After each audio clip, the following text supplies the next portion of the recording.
सुबह की सुर्खियों में आपका खैर मकदम। आप देख रहे हैं टुडे न्यूज लाइव। आइए नजर डालते हैं आज की खबरों पर एक नजर। वज़ीर-ए-आज़म नरेंद्र मोदी ने दिल्ली में लाल किले के करीब पेश आए कार धमाके में जख्मी होने वाले अफराद से अस्पताल में मुलाकात की है।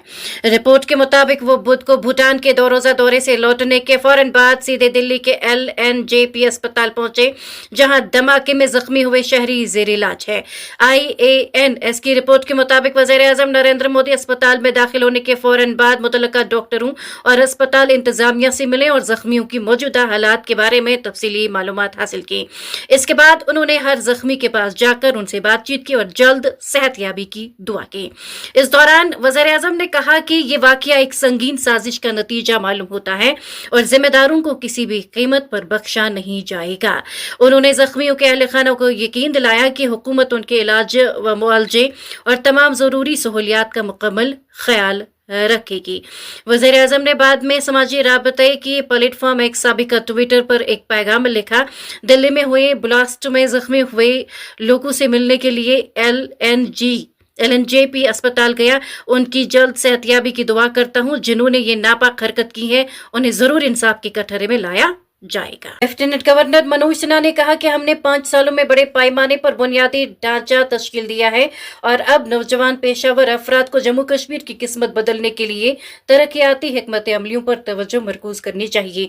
Islamic university of science and technology के यौम तासीस की तकरीबात के इख्तितामी इजलास से खिताब करते हुए लेफ्टिनेंट गवर्नर मनोज सिन्हा ने कहा कि इंसानी सरमाए, research and development, incubation centres और यूनिवर्सिटी के इंफ्रास्ट्रक्चर में पिछले 5 और 6 सालों में बड़े पैमाने पर सरमायाकारी जम्मू कश्मीर की इक्तिसादी तरक्की को आगे बढ़ाएगी।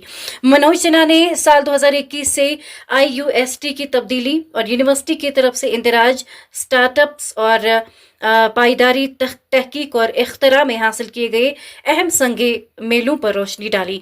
लेफ्टिनेंट गवर्नर ने मुशाहिदा किया कि दहशतगर्दी जम्मू कश्मीर के नौजवानों का 3 दहाइयों से ज्यादा अरसे से सबसे ज्यादा बड़ा दुश्मन है और उसने उनके ख्वाबों और उमंगों को तबाह कर दिया है। कौमी तहकीकाती एजेंसी ने दिल्ली कार धमाके की तफ्तीश संभालने के एक दिन बाद बुध के रोज एक खसूसी तहकीकाती टीम तश्कील दी।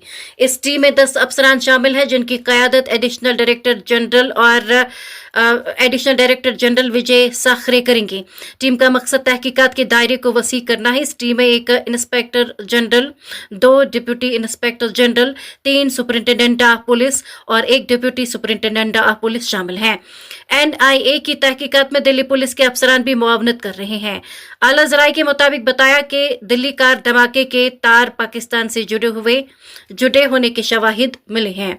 डॉक्टर मुजम्मिल और दीगर मुश्तबा अफराद से पूछगछ में हासिल इतलात की बुनियाद पर धमाके का पाकिस्तानी ताल्लुक वाज़ी हुआ है।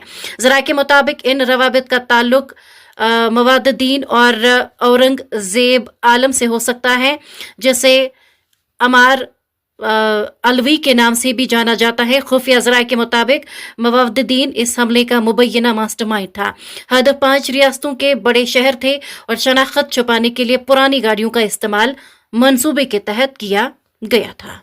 नेशनल कॉन्फ्रेंस के सदर डॉक्टर फारूक अब्दुल्ला ने लाल किला दिल्ली में होने वाले वहशियाना धमाकों की शदीद अल्फाज में मजम्मत करते हुए कहा कि यह एक बुज़दिलाना और गैर इंसानी फ़ैल है, जिसका मकसद मासूम लोगों के दिलों में खौफ व हिरास फैलाना है। एक बयान में डॉक्टर फारूक अब्दुल्ला ने कहा, ऐसे सफ़ाकाना दहशतगर्दाना हमले की मजम्मत के लिए अल्फाज नाकाफी हैं। ये धमाके न सिर्फ बेगुनाह शहरियों की जानों पर हमला है, बल्कि इंसानियत और अमन के जज्बे पर भी कारी ज़र्ब हैं। और मेरा दिल उन तमाम खानदानों के साथ है जिन्होंने अपने प्यारे खोए और उन जख्मियों के साथ जो अस्पतालों में जिंदगी और मौत की कश्मकश में मुब्तला है। इस दुख और सदमे की घड़ी में पूरी कौम एक साथ खड़ी है।